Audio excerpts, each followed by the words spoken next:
Sementara itu, harga cabai rawit atau rica di Pasar Air Madidi Kabupaten Minahasa Utara turun sampai Rp40.000 menjelang Lebaran, padahal harga sebelumnya mencapai Rp100.000 saat masuk awal Ramadan. Harga rica di Pasar Air Madidi Kabupaten Minahasa Utara per Sabtu kemarin turun mencapai Rp45.000 per kilogram. Diakui pedagang turunnya harga rica di Pasar Air Madidi dikarenakan banyaknya pasokan dari petani.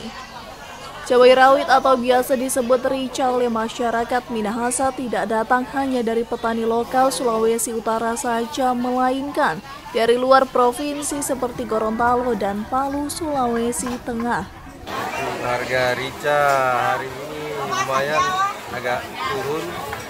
Dari biasanya 40 sampai 50 per kilo, sekarang sekitar 45 per kilo. Dia turun dari kapan? Turun mulai hari ini. Mulai hari ini. Sebelumnya, Pak? Oh, sebelumnya kemarin 50. Dengan banyaknya stok, kondisi ini tak lagi membuat konsumen kebingungan belanja rica saat hari Lebaran. Dikatakan pedagang hari raya ini harga rica akan turun, namun harga rica akan kembali naik setelah hari raya. Brian Numboh melaporkan untuk Kawanua TV.